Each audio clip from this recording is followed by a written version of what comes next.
The morning frost clung to the wooden porch like glass tears when Cole Matthews found the basket. He'd stepped outside with his coffee, the same ritual he'd followed for 15 years on this remote Montana ranch, when something caught his eye. A small wicker basket sitting beside his weathered boots wrapped in a faded pink blanket. Inside, a baby girl no more than 3 months old slept peacefully, her tiny fist curled around a handwritten note. Cole's calloused hands trembled as he unfolded the paper, recognizing the delicate handwriting immediately. Cole, her name is Lily. I can't give her what she needs, but I know you can. I'll come back when I'm ready to be the mother she deserves. Please don't look for me. Anna. The wind picked up across the empty fields, carrying with it the scent of distant snow and the weight of a promise he never asked for. Cole had loved Anna Harper once, before she'd left town without explanation 3 years ago. Now she'd returned his heart in the form of a sleeping child. He looked down at Lily, whose dark eyes had opened and were studying his weathered face with curious intensity. She didn't cry, didn't fuss, just watched him with the same quiet strength he'd seen in her mother. Well, little one, Cole whispered, his voice catching. Looks like it's just you and me. That first night, Cole sat in his kitchen with Lily cradled in his arms, surrounded by hastily purchased formula and diapers from the town's only store. The house felt different, warmer somehow, despite the October chill creeping through the windows. He'd called Doc Henderson, who'd examined Lily and declared her healthy, asking no questions about her sudden appearance. In this small Montana town, people understood that some stories were meant to be lived, not explained. The first weeks were a blur of sleepless nights and fumbling attempts at diaper changes. Cole, who could gentle the wildest horse and deliver a calf in a snowstorm, found himself completely undone by a 7-pound baby girl. He read parenting books by lamplight while Lily slept against his chest, learning about feeding schedules and sleep patterns with the same dedication he'd once applied to studying cattle breeding. Mrs. Patterson from the general store became his unofficial advisor, stopping by with casseroles and sage advice. Babies don't need perfection, Cole, she'd say, watching him nervously check Lily's temperature for the 3rd time that day. They just need love. And Lord knows you've got plenty of that. The town rallied around them in the way small communities do. Old Pete from the feed store started carving wooden toys. The ladies from the church took turns dropping off meals. Even gruff Sheriff Morrison would stop by on his rounds, claiming he was just checking on ranch security while secretly making faces at Lily until she giggled. But it was in the quiet moments, rocking her to sleep while snow fell outside, watching her tiny fingers wrap around his thumb, seeing her first smile bloom across her face like sunrise, that Cole understood he'd been given something precious beyond measure. 2 years passed like pages turning in a well-worn book. Lily took her first steps in the barn while Cole mucked stalls, her laughter echoing off the wooden beams. She spoke her first word, Dada, while sitting on his lap during a thunderstorm, her small hand patting his chest as if to comfort him. Cole learned to braid hair from YouTube videos, his large fingers surprisingly gentle as he worked through Lily's dark curls each morning. He baby-proofed the ranch house, installing gates and padding corners, transforming the lonely space into something resembling a home. The townspeople embraced Lily as one of their own. Mrs. Patterson from the general store always had a lollipop ready when Cole brought her to town. Old Pete at the feed store carved wooden animals for her collection. Even the stern-faced banker, Mr. Weber, would smile when Lily waved at him from Cole's arms.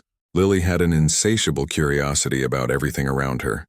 She would toddle after Cole as he did his morning chores, chattering in her own language while he fed the horses. She learned to collect eggs from the henhouse, her small basket clutched in both hands as she carefully carried her treasure back to the house. Careful now, little bit, Cole would say, walking beside her. Those chickens worked hard on those eggs. Hard work, Lily would repeat solemnly as if she understood the weight of responsibility. On rainy afternoons, they would sit on the living room floor, while Cole taught her the names of animals using the wooden figures Pete had carved. Lily would line them up in careful rows, creating elaborate farms and stories that only she could follow. This cow says moo, she would announce, holding up Pete's latest creation. And this horse says, neigh, Cole would supply. Neigh, Lily would repeat triumphantly, making the horse gallop across the coffee table. But late at night, when Lily slept in the crib he'd built with his own hands, Cole would sit on the porch and scan the empty road, wondering if tonight would be the night Anna's headlights would cut through the darkness. He never moved the basket from the kitchen table. It sat there like a shrine, holding the note he'd read 1,000 times, the pink blanket folded neatly inside. Lily would sometimes toddle over to touch it, as if she understood its significance. "Is that where I came from, Daddy?" she asked one morning, her vocabulary expanding daily. Cole knelt beside her, choosing his words carefully. "That's how you came to me, sweetheart. The most beautiful gift I ever received." Lily nodded solemnly, then returned to her toys, satisfied with an answer that held just enough truth. As Lily's second birthday approached, Cole threw himself into planning a celebration. He invited the whole town, stringing lights in the barn and ordering a cake from the bakery 2 counties over. Lily wore a yellow dress that Mrs. Patterson had sewn, complete with tiny embroidered daisies, and charmed everyone with her shy smiles and careful thank yous. But that night, as Cole tucked her into bed, Lily looked up at him with those dark eyes that were so much like her mother's. "Daddy, do I have a mama?" Cole's breath caught. "What makes you ask that, sweetheart?" "Lucy has a mama, and Tommy has a mama. Do I have one too?" Cole sat on the edge of her bed, smoothing her dark hair. "You do have a mama, little bit. She had to go away for a while, but she loves you very much. When will she come back?" "I don't know, sweetheart, but until she does, you have me, and I love you enough for both of us." Lily seemed to consider this, then nodded. "Okay, Daddy, I love you too."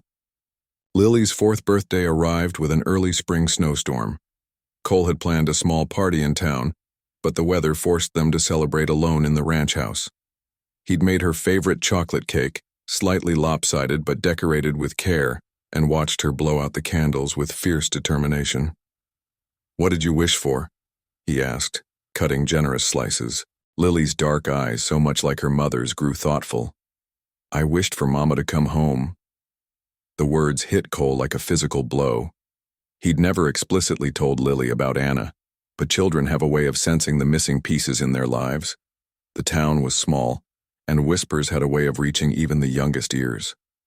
"Lily," he began, but she'd already moved on, distracted by the wooden horse he'd carved for her birthday. That night, Cole sat in his study, looking at the photo he kept hidden in his desk drawer. Anna at the county fair, laughing at something he'd said, her hand resting on his arm. She'd been 22 then, full of dreams about leaving Montana for the bright lights of California.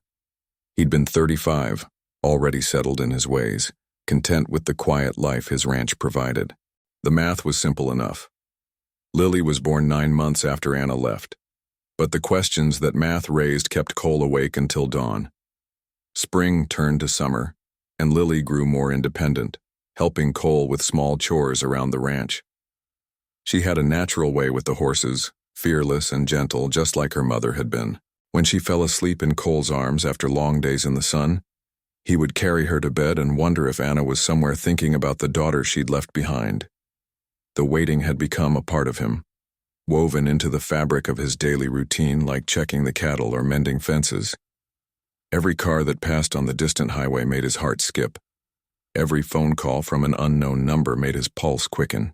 One evening, as they sat on the porch watching the sunset paint the sky in shades of orange and pink, Lily climbed onto Cole's lap with a serious expression. "Daddy, do you think my mama loves me?" Cole's heart clenched. He'd been dreading this question for years, knowing it would come eventually. "Why do you ask, sweetheart?" "Because Lucy at school says her mama loves her so much she could never leave her. But my mama left me." Lily's voice was matter of fact, but Cole could hear the hurt underneath. He wrapped his arms around her, choosing his words carefully. "Sometimes, little one, people leave because they love us too much to stay. Your mama, she wanted you to have the best life possible, even if it meant she couldn't be part of it. But you're part of it, and you love me. I do love you, more than all the stars in the sky." He kissed the top of her head. "But maybe your mama knew something I didn't know back then. Maybe she knew that sometimes the bravest thing you can do is let someone else take care of what matters most to you." Lily was quiet for a long moment, processing this. Do you think she'll ever come back? Cole looked out at the empty road, the same road he'd been watching for years. I don't know, sweetheart, but I do know that whether she comes back or not, you are loved. You are so, so loved. As the years passed, Cole watched Lily grow from a curious toddler into a bright, compassionate child. She excelled in school, made friends easily, and had a natural gift for calming frightened animals. The townspeople watched her grow up with the same pride they'd show their own children, and Cole couldn't help but marvel at how completely she'd become part of their small community. But as Lily approached her 7th birthday, Cole noticed changes in her. She would sometimes stare out the window with a distant expression, as if searching for something on the horizon. She asked more questions about her mother, about why she'd left, about whether she was ever coming back. Mrs. Johnson at school said her cousin came back after 10 years, Lily mentioned one afternoon while they were mending a fence together. She said people come back when they're ready. Cole hammered a nail with more force than necessary. Maybe they do. Do you think Mama will come back when I'm older? When I can understand better? I think, Cole said carefully, that your Mama will do what she thinks is best for you, whatever that might be. But as the years stretched on, Cole began to understand that some promises are meant to be kept in silence, and some love is measured not in presence, but in the courage to let go. The basket on the kitchen table had become more than just a memory. It was a symbol of faith, of the belief that love could transcend distance and time. Every night, Cole would read to Lily before bed, and every night she would ask him to tell her about the day he found her. It became their ritual, their way of honoring the beginning of their story together. Tell me about the basket, Daddy. Well, Cole would begin, settling into the chair beside her bed.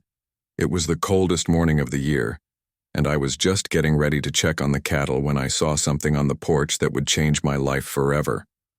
And every night as he finished the story, Lily would smile and close her eyes, secure in the knowledge that whatever had come before, whatever might come after, she was exactly where she belonged. 7 years had passed when Anna Harper finally came home. It was a Tuesday morning in late September, the kind of day when the Montana air carried the crisp promise of winter. Cole was in the barn, showing Lily how to properly saddle her horse, when he heard the sound of a car engine cutting through the morning quiet. Not the familiar rumble of a truck from town, but something different. A car that moved hesitantly, as if the driver wasn't sure of their destination.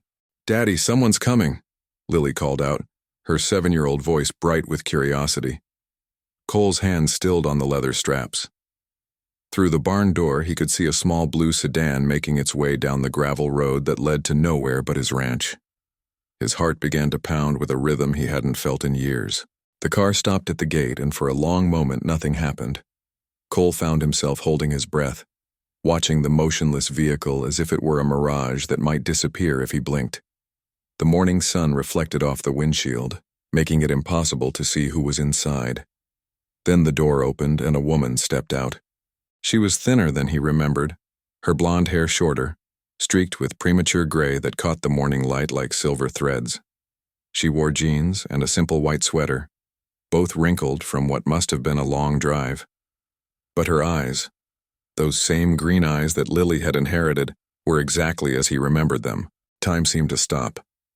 7 years of wondering, of waiting, of imagining this moment. And now that it was here, Cole couldn't move. Anna stood beside her car, one hand still on the door handle as if she might flee at any moment.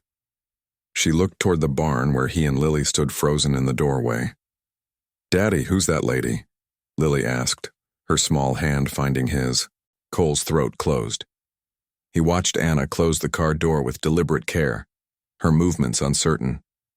She took a tentative step forward, then another, each one seeming to require tremendous courage. "Daddy?" Lily tugged at his sleeve, her voice carrying a note of concern. "Do you know her?" "Stay here, sweetheart," Cole managed to say, his voice barely working. "I'll be right back." He walked out of the barn, each step feeling like he was moving through water. The distance between them seemed to stretch impossibly, 20 yards feeling like 20 miles. Anna stopped about 10 feet away, and they stood there in the morning light. Two people who had once meant everything to each other, now separated by 7 years and the weight of a decision that had changed everything. "Hello, Cole," she said, her voice barely above a whisper. "Anna." He couldn't say more, couldn't ask the 1,000 questions that had kept him awake at night for 7 years. Couldn't demand explanations or express the anger and hurt and desperate hope that had warred in his chest since the moment he'd found that basket. Behind him, he could hear Lily's soft footsteps as she crept closer, her curiosity overcoming her obedience. Anna's eyes shifted to the child, and Cole watched as tears began to stream down her face. Not the gentle tears of joy, but the raw, painful tears of someone seeing something precious they'd lost. "She's beautiful," Anna whispered, her voice breaking. "She looks just like you," Cole finished. "She has your eyes, your stubborn streak too." Anna laughed through her tears, a sound that broke Cole's heart all over again.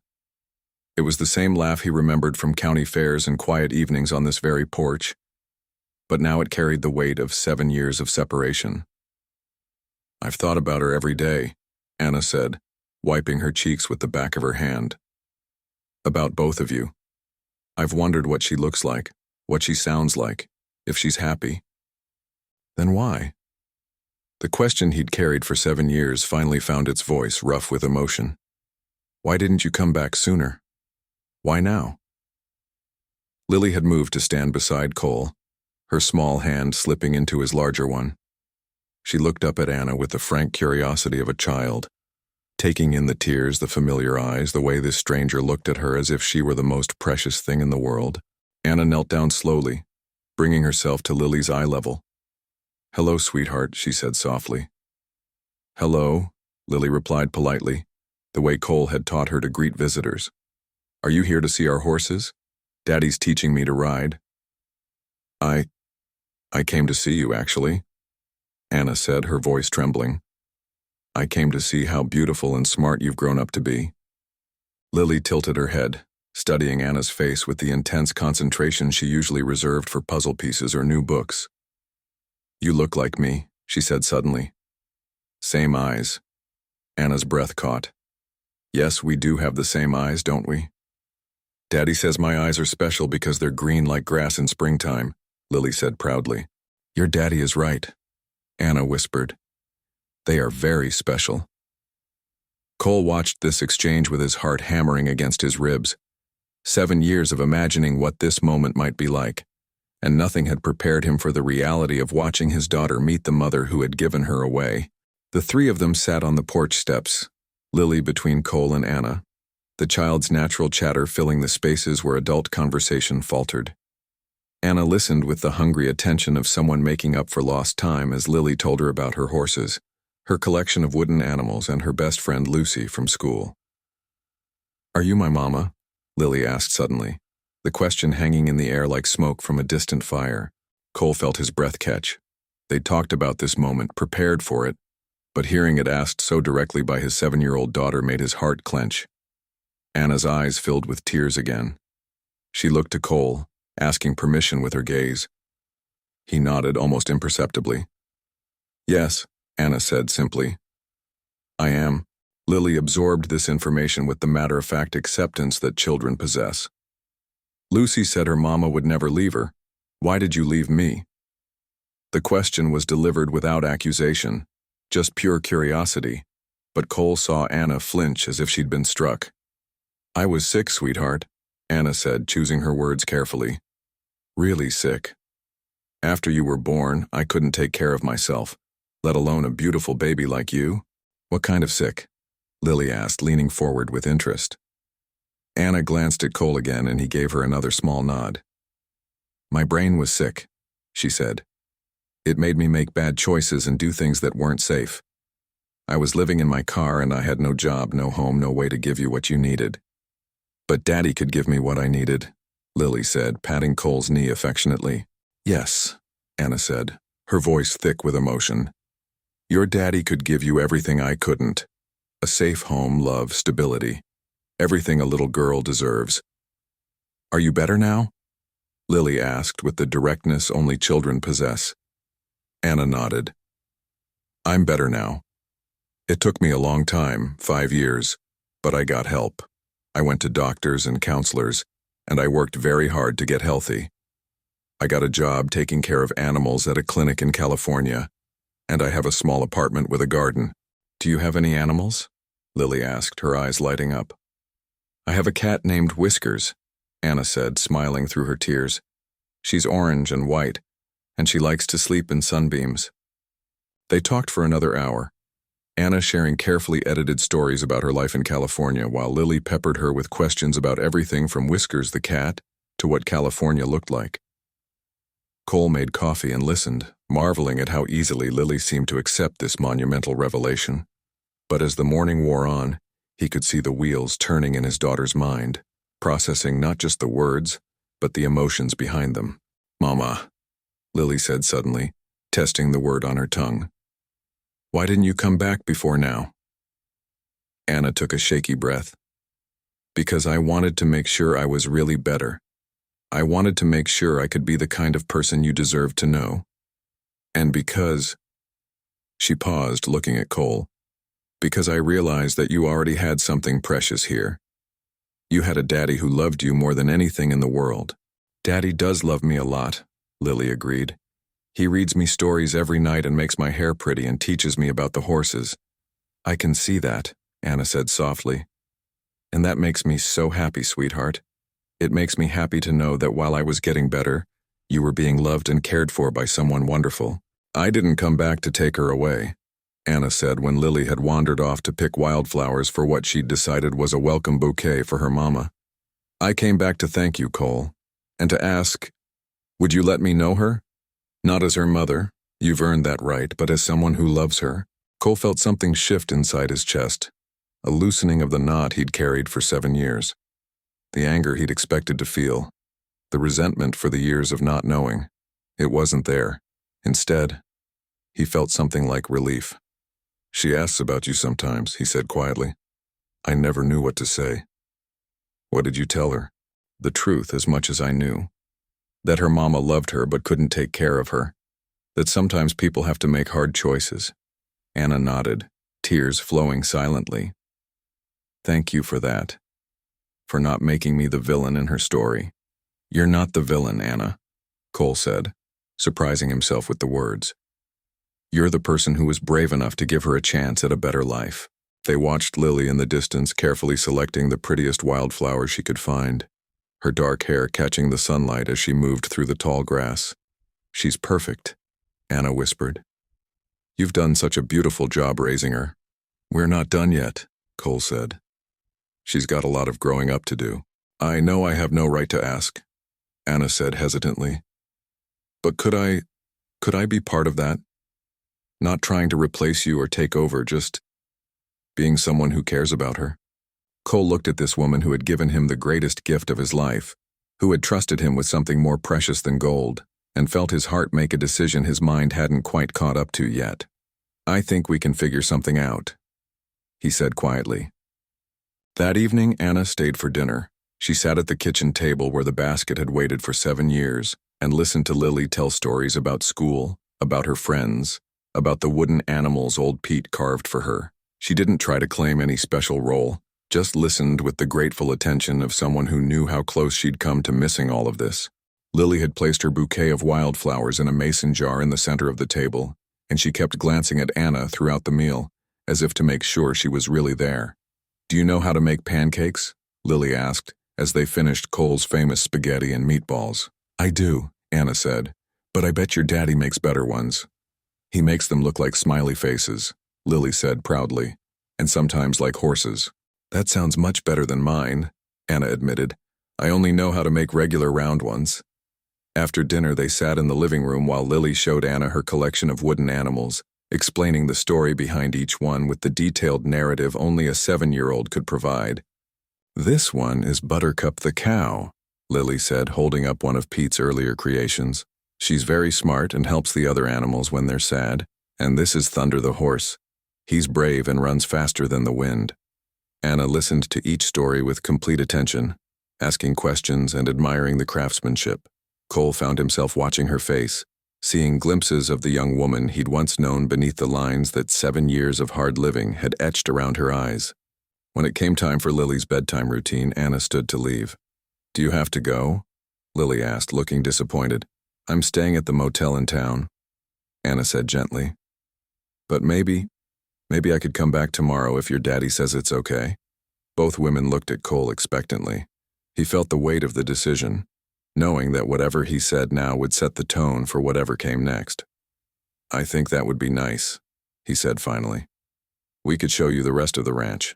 Lily beamed. "And I can introduce you to all the horses, and the chickens, and maybe we can ride together." After Anna left, Cole tucked Lily into bed, sitting in the chair beside her that had become their nightly ritual. "Daddy," Lily said thoughtfully, "I'm glad my mama came back." "Are you?" Cole asked, smoothing her hair. "Yes, but I'm also glad she left me with you," Lily continued with the profound simplicity that children sometimes possess. "Because now I have both. A mama who loves me enough to let me be happy, and a daddy who loves me enough to make me happy." Cole felt his throat tighten. "You're a very wise little girl." "I know," Lily said with a yawn. "Tomorrow I'm going to show Mama how I can brush the horses all by myself." After she fell asleep, Cole went to the kitchen and sat at the table, staring at the basket that had started it all. For 7 years it had been a symbol of waiting, of questions unanswered. Now it felt different. Not an ending waiting to happen, but a beginning that had already started. He thought about Anna's words about love meaning letting go, and realized that maybe the opposite was also true. Maybe sometimes love meant holding on, not to possession or control, but to hope, to the belief that families could be built in unexpected ways, that love could grow in the spaces between what was lost and what was found. The next morning, Anna returned as promised. She brought her camera and asked if she could take pictures of Lily with the horses. They spent the day together, the 3 of them, creating memories that would bridge the gap between what had been and what was becoming. Lily was fearless on horseback, just as Cole had expected she would be. She rode with the same natural grace that Anna had possessed at that age. And watching them together, Anna walking beside Lily's horse, both of them laughing at something only they found funny, Cole could see the resemblance that went deeper than just physical features. "She's amazing," Anna said, as they watched Lily practice her riding in the corral. "You've given her such confidence." "She came by that naturally," Cole replied. "Must be in the genes." They worked together that day in a way that felt surprisingly natural. Anna helped with small chores around the ranch, her hands remembering skills she'd learned growing up in this same valley. She was good with the animals, patient and gentle, and Cole found himself remembering why he'd fallen for her all those years ago. But more than that, he saw how she was with Lily, not trying to insert herself as the authority figure, but simply being present, asking questions, showing genuine interest in the child's world. She was careful not to overstep, always deferring to Cole's rules and routines, but she brought something new to their small family, a different perspective, a fresh energy, and the unique joy that comes from seeing your child through someone else's loving eyes. As the afternoon wound down, Lily made her request. "Will you come back again tomorrow?" she asked Anna as they unsaddled the horses. Anna looked to Cole uncertainly. "We'd like that," Cole said, surprising himself with how much he meant it. "But Anna, you should know. If you're going to be part of this, you need to be really part of it.